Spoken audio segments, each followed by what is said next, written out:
so we're recording now. This is the April 1st meeting of the Faculty Advisory Committee, begun at 1:04 in the afternoon. We have a quorum, Lois? Yeah. Okay. So we'll proceed then to approve the agenda, which I hope to be able to show you in a second. Sure why the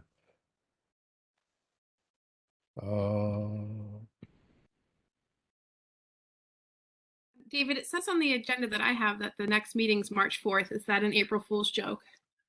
yes. That's clever. Good job. Yes, it's a reverse causality. That's not good. But anyways, can you see the agenda now? Yes. Okay. So I just have any additions to it. I added this one little point E because it had kind of been forgotten. It's not a substantial modification. It's just to discuss, if we have the time, the CSS 101 College Student Success course in the list of things that we want to respond to Neshi about. So I think that's just a technical addition. Is there a motion to approve the agenda? So moved. Okay, seconder? I second. Okay, I'll second. that's fine. This is all those in favor say aye. Aye. Opposed or abstaining? Okay, so let's proceed then to the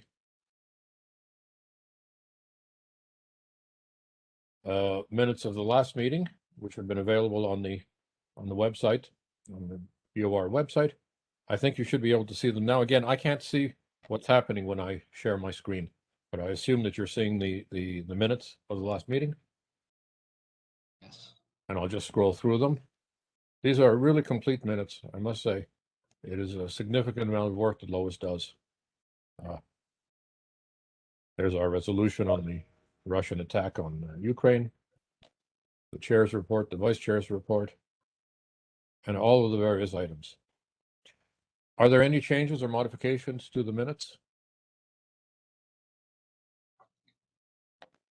If not, I would propose that we move to accept the minutes. Is there a motion to move to accept the minutes?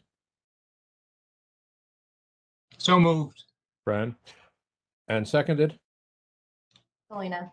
All right. Those in favor say aye. Aye. Aye. Aye. Those opposed? Abstentions? Okay, that's approved. Let me see. I think I can stop sharing the screen now.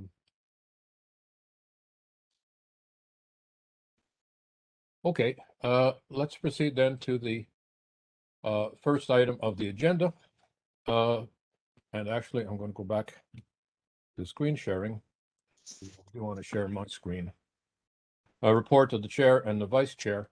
So let me just get up here my little PowerPoint. Okay, so for a report of the chair, I have really three items. Two of them are financially related. One is the Finance Committee report. And I think there was some discussion both at the Finance Committee, and this was brought up again at the Board of Regents meetings, of the deficit that the system is facing for the coming year. And you can see there, these are the numbers that were given along with my comments. So there was it adds up to $250 million. And what, of course, the system office and the board want to do is to request from the legislature that they meet these needs. The first item was the reduction in enrollment, for which the figure of $80 million was given, and that was assuming a 24% decline in enrollment, which is, I guess, a worst case scenario. Because if we look at the proposal that was made to Neshi for the one community college, the projection there was a 5 to 10% increase per year, at least at the community colleges, due to guided pathways and PACT. So I'm going to generously call that a best case scenario. And I'm going to assume that, in fact, the actual number, which is we'll only know once the year has passed, will be less than $80 million. but nonetheless, that's the number which was given. The second item was the so-called 27th payroll, which is a curiosity. Apparently, because there are 26.0892 weeks in a year, it happens that every 14 years, there is a year with 27 paydays, assuming a Thursday payday. And apparently this has happened in 2022. And so the calculation there, which I think is fairly firm, is that involves a figure of $40 million. Now, that's not a problem specific to CSCU. That's a problem in every state agency. And so I'm going to have to presume that the governor's budget and the legislature are going to look after that in all cases. The third item is the FY22 CBAC retroactive, which amounts apparently to $70 million. Again, I don't have the exact calculation here. This was a number that was given, but that will clearly include the 4.5% salary increase retroactive to the beginning of the 2022 academic year. So once the legislature approves that, and it's not yet been approved, the legislature is now adjourned until mid-April, and then we'll be coming back for, I think, at most a 2 or so week stay. So all of the 5 contracts involving CSCU and 17 more involving CBAC for a total of 22 have to be approved during that period. I don't think they're going to do it one by one. I imagine they're going to do it as a block. Those amounts were not included in previous board budgets because they were still laboring under the assumption, their initial assumption, that they would get 000 rescinding of previous 2019 pay increase and furlough days, that at least for the CSUs. Obviously, that particular strategy has not worked out. And so now they find themselves with this $70 million retroactive. It includes at least 8 months of back pay. Then there are the CBAC pay raises, which for some reason was quoted for a 2-year period. I'm not quite sure why. That might just be a mistake and could be for a 1-year period. At any rate, that's $60 million. So that's a total of $250 million supplemental, which the board and the system office are requesting of the legislature. So I don't know if there were questions about that. If not, I'll proceed to the next item, which is the increase in tuition and fees at the universities. And you can see the numbers there. Tuition per full-time student per semester increasing $154. The general fee increase, again, for full-time students per semester of $113. A university fee increase of $24. A total then of $291 per semester, or $582 for the academic year. And the tuition for the 4 universities varies by a few $100s depending. So I just calculated the one for CCSU, which is $6,013 for this year, and that would be a 9.7, almost a 10% increase, which is a significant amount. And there were 2 questions which I asked at the Finance Committee and again at the board meeting, which is firstly, how many students at the CSUs will have to pay the full increase?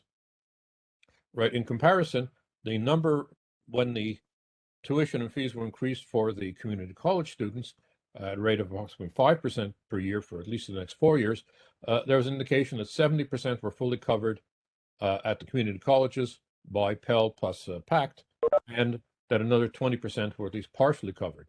However, in the case of the CSUs, the study was either not complete or not done, but the tuition and fees still fall below the maximum Pell grant. The second question that was asked, or that I asked, was, has a set aside for student aid been increased? For example, when tuition was increased at community colleges, the set aside was increased from 15 to 17% of the tuition increase, or tuition total. The response was that there no proposal had been made at the university, as the set asides vary from institution to institution, and the numbers given were from 15%, I'm not sure which university, to 25%. That might be Eastern, but I don't want to be quoted on that. So that's a second item. Clearly, one of the assumptions underlying all of this is that I think this makes for approximately a $15 million increase. One of the assumptions underlying this is that it won't be sufficiently large to deter students from continuing or applying, but it will indicate to the legislature that the board is taking some steps to increase its own financing at a time when they're asking for 10 times as much money, actually from the legislature. There were some critical comments about this at the last board meeting, as would be expected. Any questions or comments about that? If not, I shall move on to the other issues. There's 4 of them that I want to draw to your attention. Firstly, on the COVID-19 policy, the email, which was issued, I believe, at the beginning of March from the CSCU president's office, indicating that the measures would be relaxed starting April the 4th, did not, however, include a notice that there would be continued on-campus clinics and a recommendation that all faculty, students, and staff get boosters. I drew that to the attention of the CSCU president and other leaders of the board and the system office, because it was stated in the email that there had been prior consultation of everyone affected. But had they consulted with the FAC, we would have simply, and I think quite politely, pointed out they had simply omitted this item. They should include it. It's just a correction to be made. And when you fully consult with everybody, what you find is that your email or your communication is going to be improved. And this is an area where the FAC had been very active. And so the recommendation here is the system office should consult with all parties, including the FAC, on health and safety measures. The second issue was our FAC resolution from last meeting on Ukraine, which was not included in the last BOR agenda, despite the fact that I sent copies in advance of the BOR meeting to the BOR and system office leadership.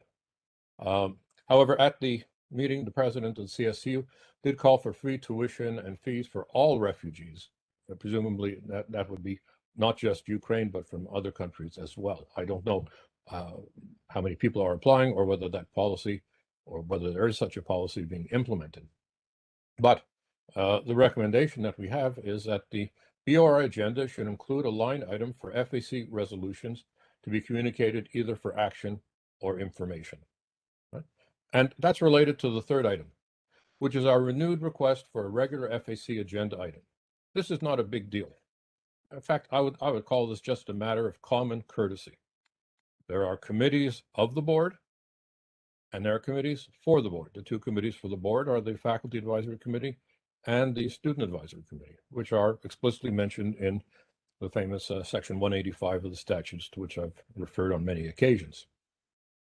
The system office claims that all FAC matters are to be filtered or to be passed through the CSCU provost. And I just want to point out that we have agreed to forward any resolutions relevant to committees of the board to the chairs of those committees prior to the BOR meeting. However, the FAC does not report to the provost of CSCU. We are a committee for the board, and again, referring again to Section 185. So we're going to renew this request. I mean, in practice, we have our report because we then comment on the reports of the president of the CSCU, the chair of the president of CSCU, and the chair of the board. But it seems to me this is a matter, if we are going to have, increased cooperation and collegiality between the FAC and the board, this is an item which doesn't cost a cent and indicates goodwill. So far, we haven't achieved it. The fourth item is the CSCU Online Learning Council. There was an email of March 25th for its expansion in terms of goals, and personnel. And that was a CSCU announcement of March 25th. And I'll just draw to your attention, increase of goals. Quote, to develop, renew, review, and update recommendations for a long-term vision and strategy for CSCU online learning, including policy, process, and service support areas. I would say that encroaches upon faculty control of curriculum and pedagogy and institutional autonomy in offering online courses. Secondly, there is a proposal for an increase of personnel, including 2 enrollment management staff members with experience recruiting and admitting students to online programs, one from the community colleges and one from the universities. And this strikes me having lived through it and having myself participated for at least 5 years in the period of 2004 to 2009 in system office at the CSU level, online committees, this looked like an effort to reconstitute an equivalent of online CSU, which failed despite having marketing and enrollment and various other staff, because it did not correspond to the reality of who was going to be taking online courses, to a very large extent, even to 85, 90% our own students, right? And how they sign up for those programs. So I note here that this encroaches on faculty control of curriculum and pedagogy, especially at the university level, institutional autonomy in offering online programs. And it seems to want to replicate the failed online CSU and also the CTDLC, the Connecticut Distance Learning Consortium, about which I don't have a lot of information, except that it was ended approximately 3 years ago, that is to say before the pandemic, without drawing lessons from their experience. So those are 4 issues which I think, merit following up further. That concludes my report.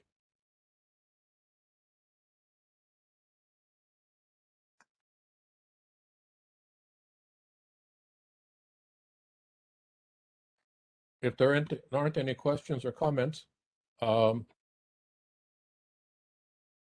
make the little PowerPoint available for the minutes, and we'll proceed to Kalina on the report of the vice chair or the co-chair.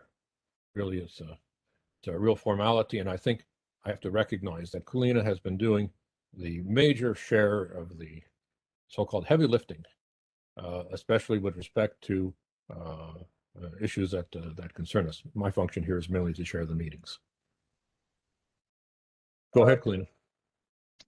And after you said that, I just have to say I have very little to report this month. But I did just forward to you all a long list of things that were approved at the last CCIC meeting, which was this past Wednesday, and which will be forwarded to ASA, the BOR ASA, which I believe is next Friday, but I've got to double check that. So let's see, let me just share it with you, because I keep getting a lot of questions about, has this gone through yet? Has it not gone through yet? I think many of us are having trouble keeping track. So I'll just share it here so that we can have a record of what went through.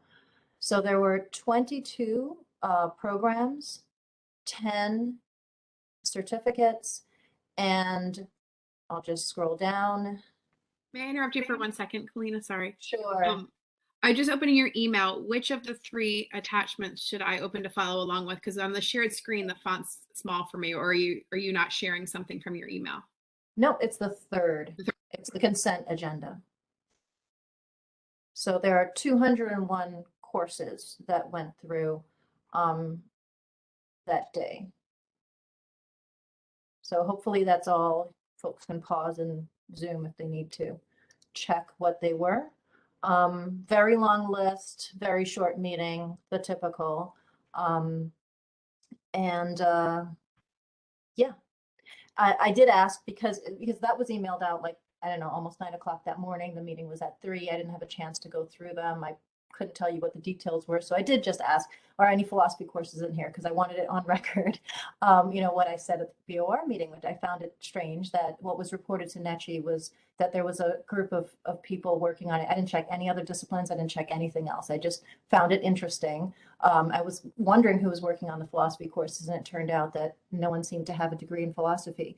I realized at that meeting that I realized kind of part of what was happening. I think we had given them a lot of trouble about, making sure that full-time faculty worked on these courses so that, adjuncts weren't sort of coerced and not paid to work on certain things. And it turns out that during this process of consolidation, the other full-time philosophers in the system have retired and did not contribute to this. So there are no other full-time philosophy faculty in the system. So to a certain extent, it was pushing them in one direction and then faulting them for actually meeting it, because I would have been the only eligible person to do that. Since the meeting, I think they found somebody who had a PhD who did something. It really is neither here nor there to me. It's whatever. But just reporting, because I know I said that very publicly before. And it only occurred to me later why that might have been. I think I see Lois's hand up. Yeah, is there anywhere that these things are located that we can actually look and see what has been done? I've been trying to get a handle on that because So have I.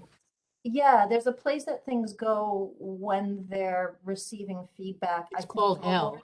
They go to APRC. Then that one might be purgatory. And then it goes through APRC and goes to SFA, SACC, and then goes to CCIC. Right, don't know but that- when can we see it? I can't find anywhere that there's link, even though there's got a list of aligned courses and programs and stuff on their ct.edu website, but there's nothing that tells us the description of these courses or what's in the programs or anything. They're not clickable, they're not anything. So Right. how do we find this? I don't know. I don't know. And like I said, the consent agenda, showed up. I don't know if it was available somewhere else, but in my email, 9 o'clock that morning, we approved 201 courses, 22 programs, 10 certificates, all in one go without looking at the specifics of any of them. From there, you will see them now on the ASA agenda, but I don't believe full specifics will be there either, or else it'll be like a 1,000-page report. So I can do a better job about getting a handle on where things are supposed to be and where the details are. I know that I've been trying to look at the liberal arts degree for months now and can't really find where it went. So I see Ron's hand too. Thank you, Clea. I think your point about philosophy is really, really important because, and for this reason, NECI repeatedly expressed concern that faculty were not supportive of this consolidation. And that's the reason why they made the case to NECI that faculty experts were involved in all of this process. And especially in the context of our unions calling for us to withdraw from this work. And so the fact that philosophers did not work on the philosophy courses, did not align the philosophy courses, speaks not only to the lack of expertise in this design, but also speaks to the fact that faculty do not support this consolidation and are not behind this. And so it basically gives the lie or reveals the lie to NECI that faculty are supportive and faculty are on board with this. And that was a major concern of NECI, and it's been a major concern of NECI's for 3 years. But apparently the lie has been effective. I really wish, I'm looking for it now. There's actually a like a phrase in the NECI substantive request that suggests that that the disciplines are the domain of the faculty or something like that. And I think it, beyond faculty support, that's false is the thing, right? It's false. You cannot have folks who are, a presupposition of a system like ours is that degrees and qualifications matter for something. So to not bother to have someone with such a degree to work on it. Like I said, I got an email and apparently it can be explained that somebody with a PhD somehow contributed to this. So maybe neither here nor there. And I actually don't, I wish I didn't push it, right? Because the last thing I want is people getting pushed to work on stuff that they chose not to work on. And if I push the issue, that is precisely what will happen. But I do know that as it stands, I don't know how I'm teaching philosophy because we have to make sure, without ACME fixed, I don't know how I can take for granted that students are going to be able to read what I assign them in the first week. So, this is why I'm not particularly passionate, because I see this as a losing battle anyway.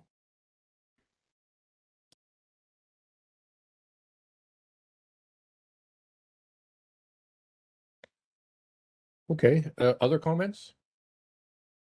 Questions? Well, that's fairly substantial, Kalina. I guess I can also mention a little bit about the legislature because I don't remember where we were last time we were here. And I would just say that, there's the bill HB 5300 that made it out of committee, that refers to mergers and closures, the need for legislative approval. There is SB 315 and HB 5030, both ask the system to provide information that will make it easier for adjuncts who don't get courses to apply for things like for unemployment specifically.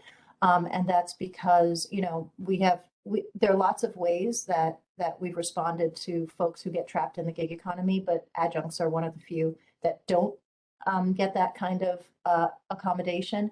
So this would just address that issue, and SB 315 is a little bit stronger. I know it's a lot of work for the system, so they're not particularly excited about it, but it can be done, and it has been done in New Jersey. There is a continued interest in beefing up mental health support across the state. So the sort of concerns that we had about local mental health staffing at colleges and universities is going to continue to get pushed, though there is no corresponding bill number at the moment.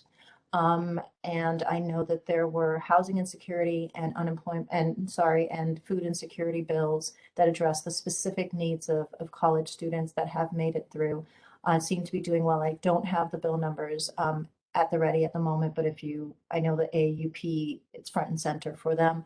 So if you need the bill number, I could let you know. And then just to speak to, what David was talking about in terms of funding, we are certainly, we are about 150 million short of what the system was asking of the legislature, right? And that's for good reason, because there's a spending cap issue that we're butting up against. So the governor allocated about 90 million, and the difference between what the system was asking for and that is about that 150. So it's a large amount. I will say that the mergers and closures bill and any number of other things that we have been talking about for a long time address the need for oversight. And there have been conversations about the fact that the transition costs for the consolidation were estimated at under $2 million. It is possible, there was, Stephen Adair's article in the Mirror quite some time ago now, like a good, almost I don't know, was it a full year ago? At this point, estimating that we might have been approaching 100 million in spending on transition costs. I still find it shocking that it is possible that you could, you could budget for 2 million, overshoot by probably 50 times that much, and not really have to be held account for it. And we're going back to the legislature asking for that money. That said, we need the money. I just hope that it's going to be spent in ways that get to our students finally, and that in fact increase the actual services and the academic standards of what we're able to offer them. So, I would say, please, we should all be part of the conversation in terms of asking for that funding for the system. We are sorely in need of it, and the ask is going to have to be aggressive because there are obstacles like the spending cap in our way. And I hope that we find a way to also achieve oversight when we get it too. So, but the need is there.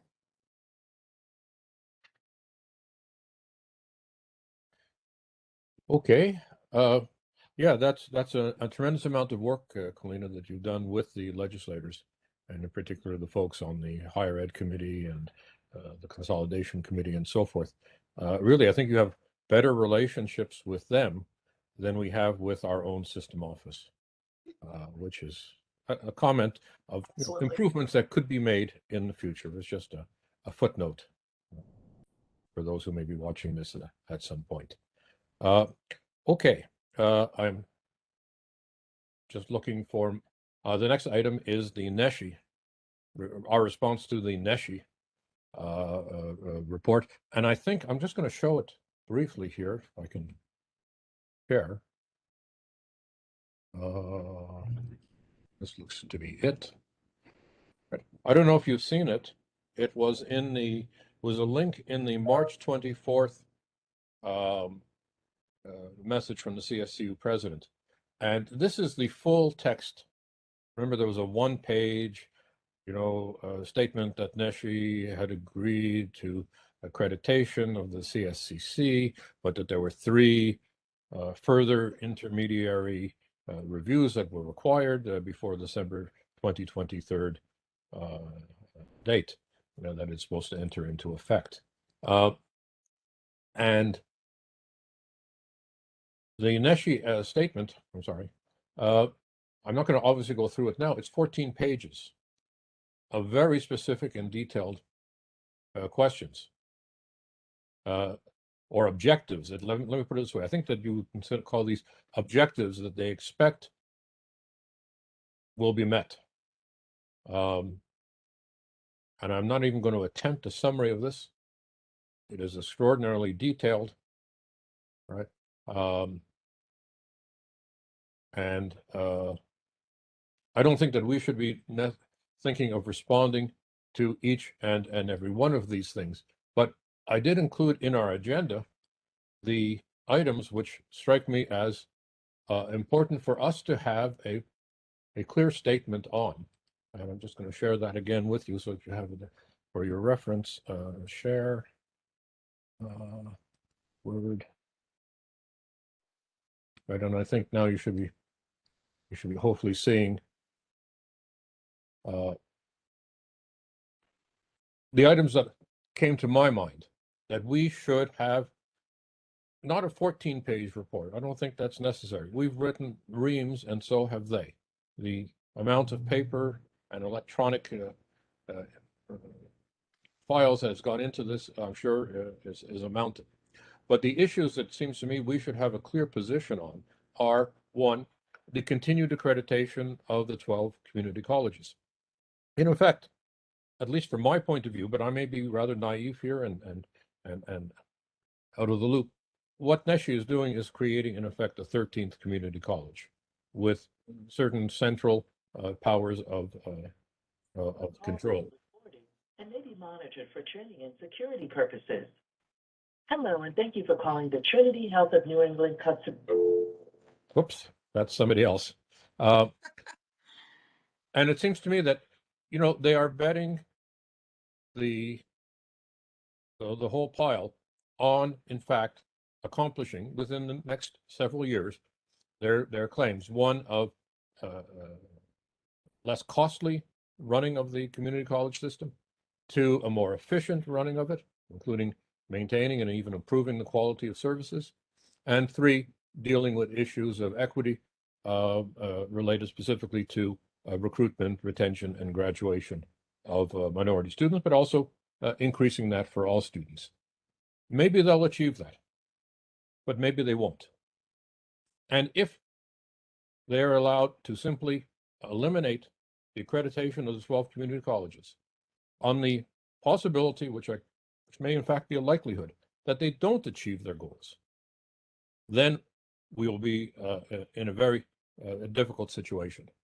It seems to me that one of the things that we should be asking for is the continued accreditation of the 12 community colleges with some explicit division of labor between what is controlled centrally by CSCC and its $12 million a year executive and what is done at the level of the specific and individual community colleges.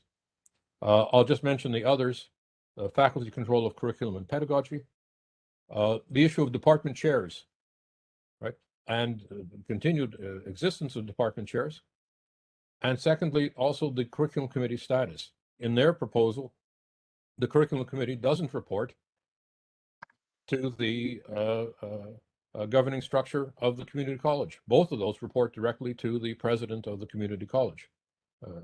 And that seems to me at variance with practice that is near universal in public higher education. The fourth issue, alignment of programs and distinct programs. And we know that there are problems for very specialized programs which require hands-on equipment and contact with faculty.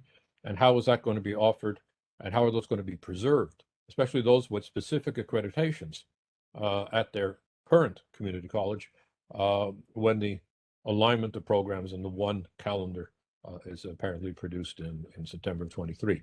And then there are the issues that we've already talked about quite substantially, the remedial education in language and mathematics.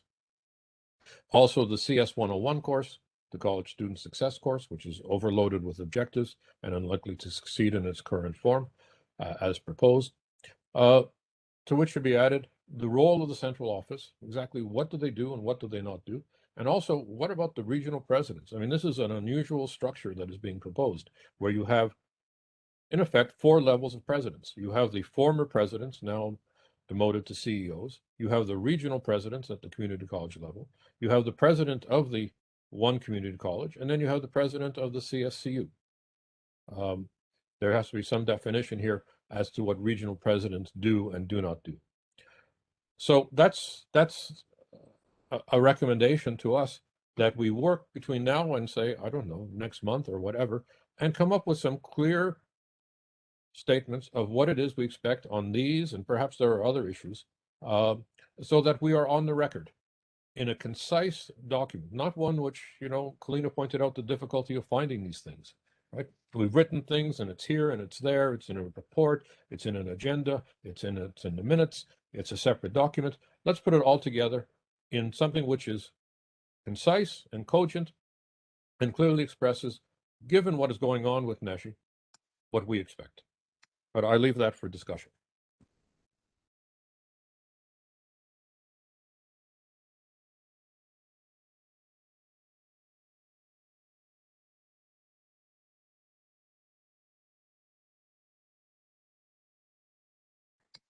Hey, David, I don't know, Lois, did you have your hand up before me? I have no idea. Go ahead, Ron. Go ahead, Ron.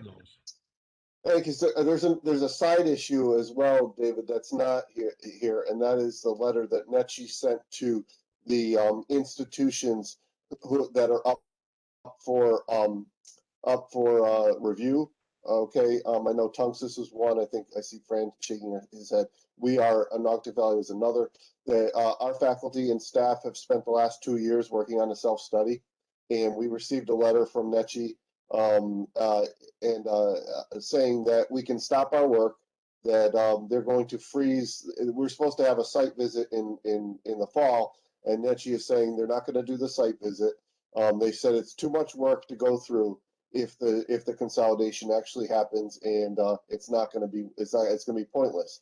Now the reason this is a real problem is because I believe, and I think I have confirmation from others who have worked on this self-study, is that our self-study will demonstrate, or should demonstrate, that due to the consolidation, we're in violation of many standards. And so this is all sweeping under the rug the damage that has been done to our institutions, so that they can go forward with something that will irreparably damage the entire system. Thanks, Ron. Lois? I just want to know that what you were putting forward there, who would be the audience for that? Well, it's the group to which we report, namely the Board of Regents. Oh, yeah, no. That would be a huge waste of time. Well, the other entity to which we report is the legislature.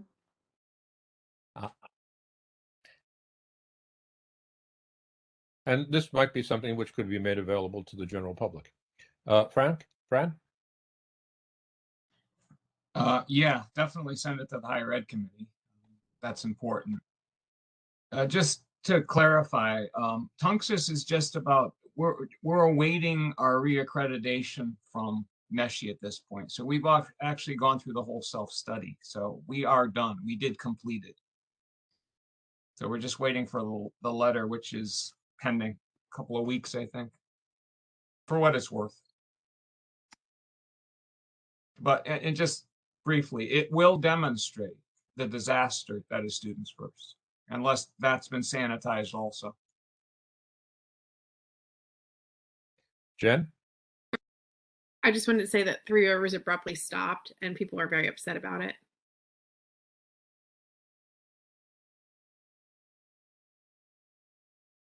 Kalina? Oh, sorry, Matt Dunn. I just wanted to report Housatonic is meeting with NetShe next week.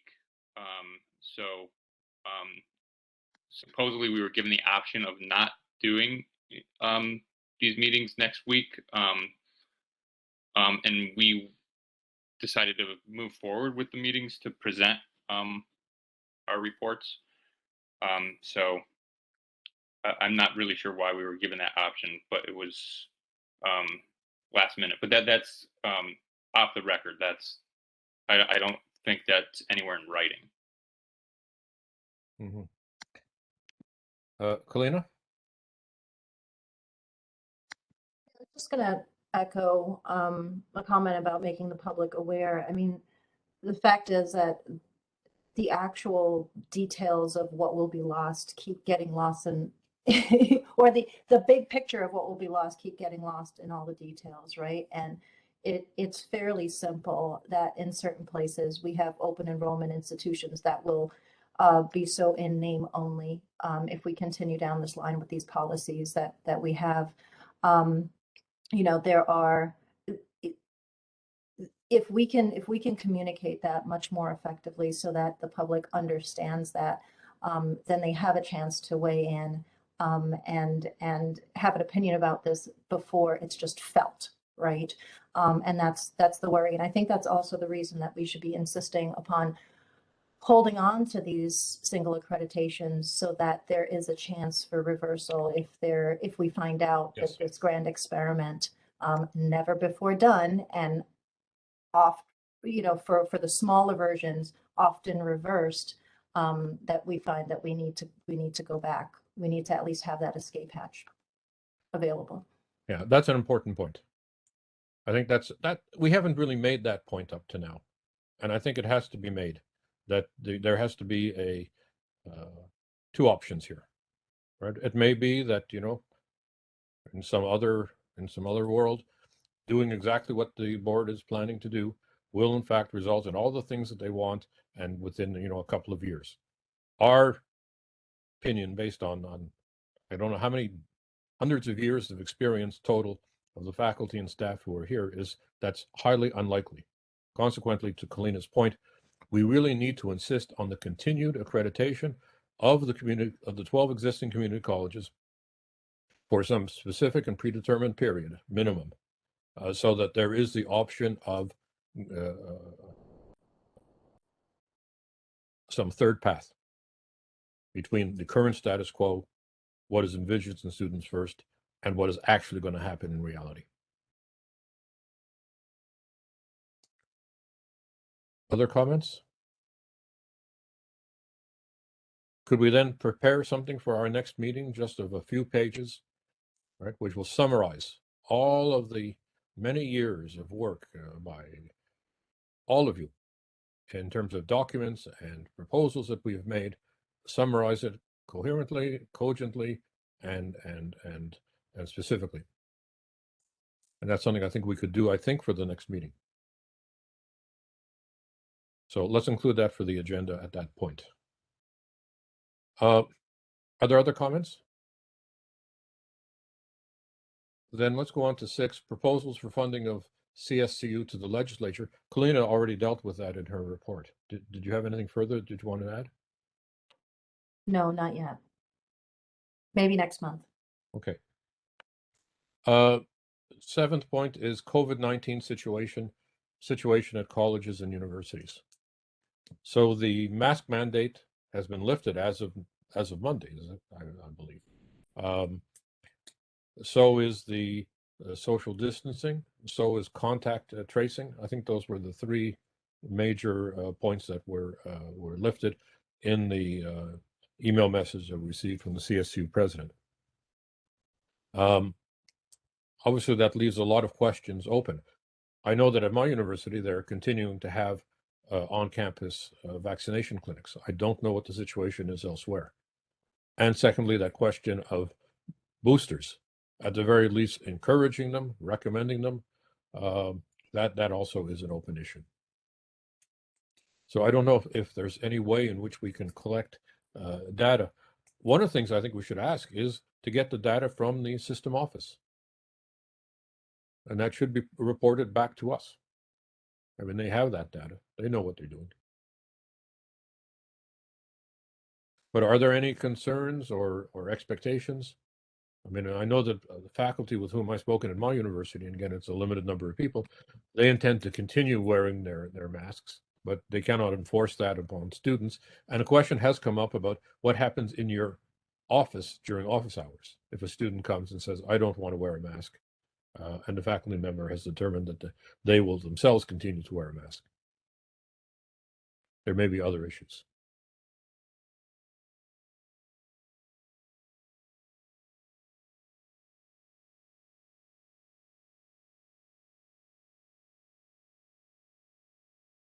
Yes, Ron and Matt. Ron and Mary Beth. My biggest concern is for students who may be in the minority or wherever they are in terms of whether they're wearing masks or not wearing masks and things like that. I want to make sure that that students who still feel vulnerable in this environment, that they feel comfortable wearing masks if that's what they choose. And I do worry about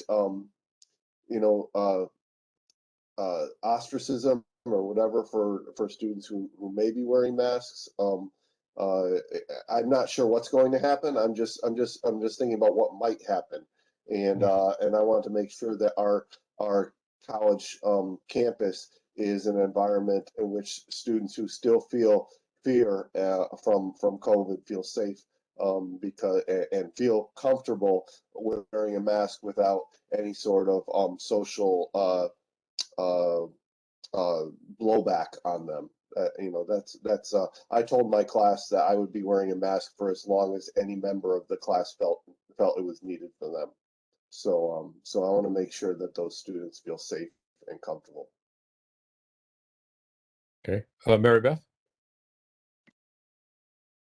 Yeah, I just have actually two comments. One was basically exactly the same thing that Ron was saying, and I'll just share, like, personally, like my children's school has already gone no mask a little while ago, but my high school age child who's has some significant anxiety has still been wearing a mask. And I think it was like one of those things where, like, the first week it kind of felt okay because there was like still kind of quite a few people who did, so they didn't really feel like completely alone.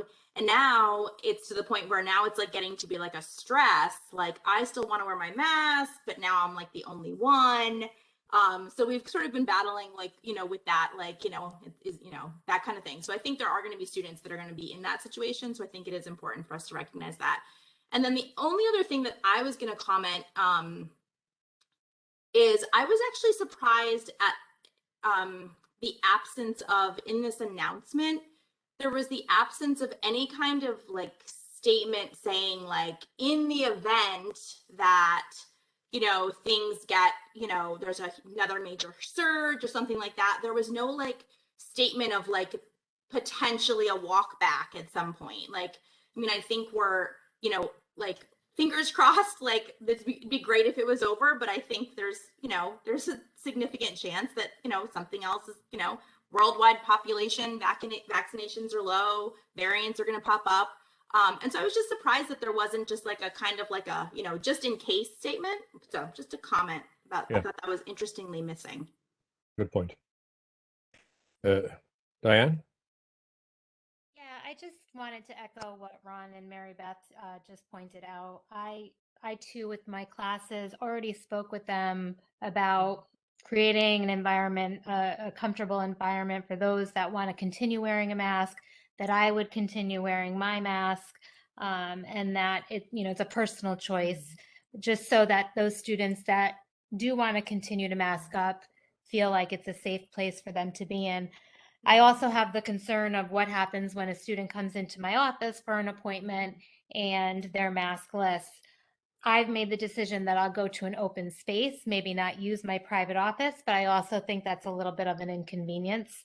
But based on where we are with numbers, I would just make that personal choice. But I just wanted to say that I agree. I worry about the students that are worried about catching COVID and coming to class. And the other thing that came up, and I actually just asked someone about group work, and putting students in groups, and how now without masks and social distancing, should I even be doing that? Is that risky on my part if I put them together in, some groups of 4 and they're close together and they're working on something and then someone gets sick?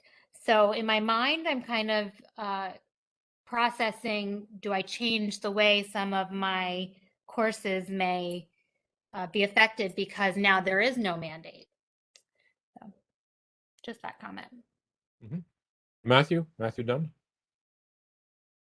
One thing this has led to is a discussion on the fall as well on our campus, and the notion that this is kind of a preview of what to expect for the fall semester.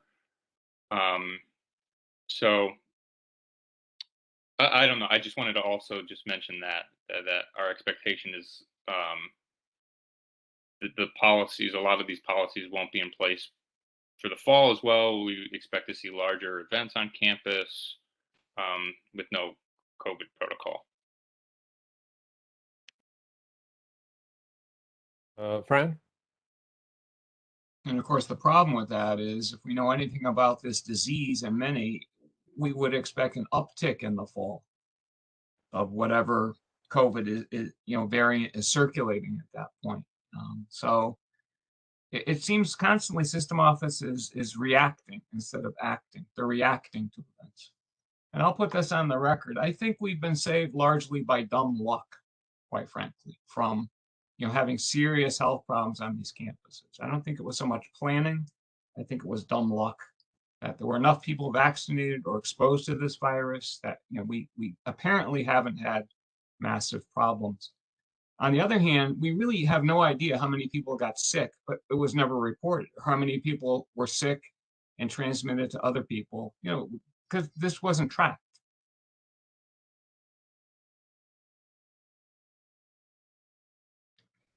Mary Beth, you still have your hand up? Sorry. Okay. Other comments? Yeah, we do need further to Fran's point. We do need further data, and I want to ask, from the system office that they provide us with that, so that we have, at the information level, as much data as we have, because we also have to, and I think this is the point that Matt was making, we have to be thinking about the fall, and we have to be thinking about the next pandemic. I mean, sadly, the conditions that produced this pandemic, the encroachment of the use of wild animals in wet markets, the encroachment of populations into areas where contact with viruses that humans have not been in contact with before, that's happening around the world. This is not the first pandemic. This is COVID-2, right? We had the first epidemic in 2003 to 2004. And it's certainly not the first pandemic the world has seen, and it's not the last. And so I think we also need to draw some lessons from what worked and what didn't. And that's one thing that I'll ask a few of us who participated in proposing the board policy and in meeting with the system office people, that we sort of work up a summary of what worked, what the strengths and the weaknesses of what happened, and also a plan for the future. And for the moment, let's stand by and see what the results of spring break are going to be, and what's going to happen presumably for next fall. I mean, hopefully the B2 variant is going to be, if widespread, nonetheless quite minor. Do we know what's going to happen after that? No, we can only hope. And I'll just conclude by saying I'm personally disappointed that the system office had so little understanding or confidence in faculty and staff that they sort of, when they knew that we had, in fact, worked with them, or worked in any case with the then interim president of the CSCU, and also with the board to work on to develop a vaccine policy, that they felt sufficiently empowered or exclusive to do things without further consultation, and that has to change. Okay, if there aren't any further comments, we're coming to the end of the agenda. I'd included next joint meeting of the FAC and the BOR. We discussed that last time as well. Kalina, do we have anything scheduled? We haven't actually discussed this any further with them, have we? We haven't. We have to reach out and tell them what we prefer. I think that we got as far as saying we don't want to replace one of our regularly scheduled meetings. Yeah. And I think maybe after the end of the semester might be a good idea so that we can have some space to look back. But I mean, should we start? It takes some time, right, to get the regents together to schedule it and so on. So should we start putting out dates for June? Yeah. Okay. That would be good. See what we can get. Okay. We'll contact the appropriate people, and Pam Helene is here in attendance, so she'll know that we're talking about June. So if it follows the pattern of the previous one, it would be limited to 1 hour and one proposal from each of the sides. We might want to propose something longer than that.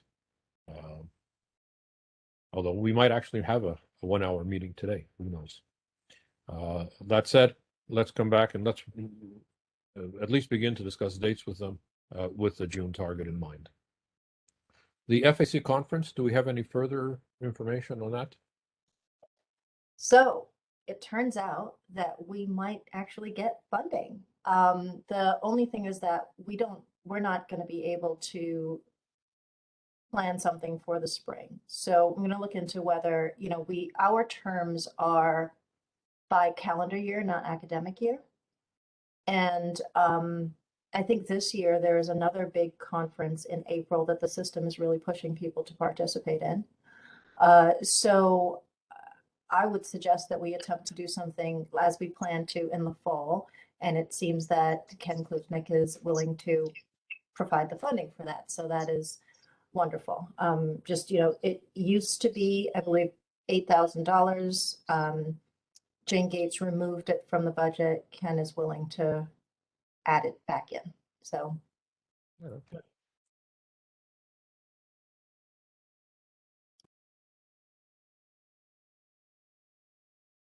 All right. So that's something to, and we would be thinking about that for the fall. And I do apologize. I did not get in touch with the conference committee to let them know that. I think I got halfway through an email and then stopped. But yeah, that's the news. So I guess it'll be up to you all. But I do know for sure that we had already said that it would be impossible to plan anything on this scale this semester. So. Okay. So that we would think of that something like October, perhaps. If we're looking for, like, just to say a target month, so we can sort of, begin to plan more specifically. Would October make sense? Okay. That leaves the last item that I had on the agenda, which is the research committee that we often talk about. I don't know if there's anything further to report.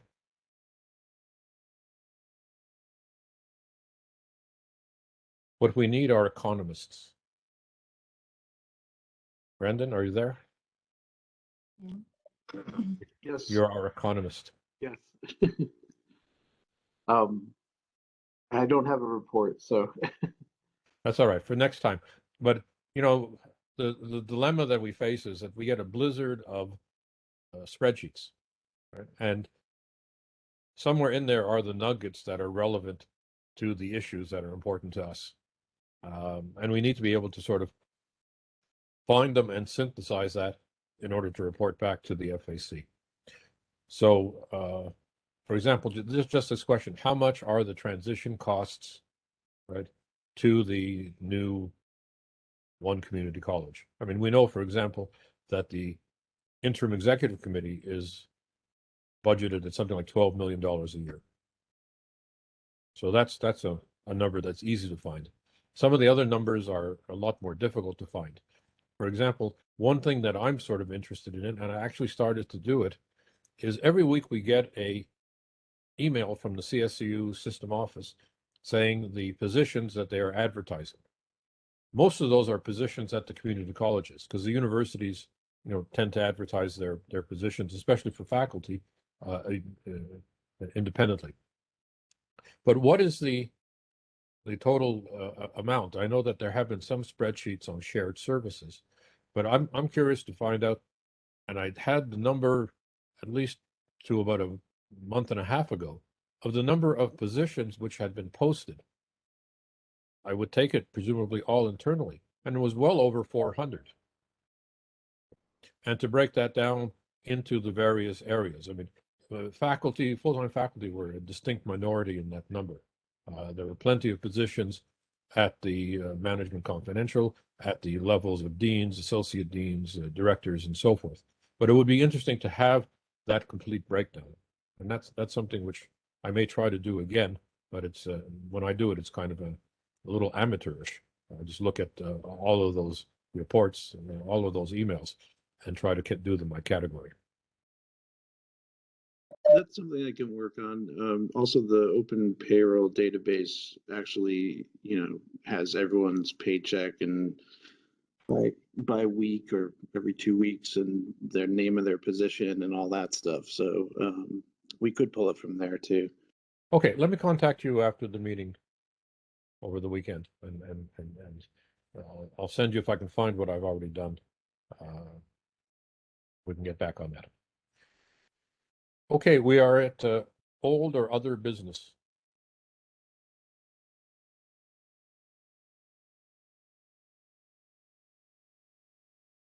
If not, I think we're at that point in the agenda where there's a call for adjournment. I know that Kalina likes to have meetings that go on for more than an hour. I certainly do. I'm sure that you're used to it as well. But I think we went through quite a bit of material here. Are there anything else that folks would like to add, or if not, is there a motion to adjourn? Take the motion.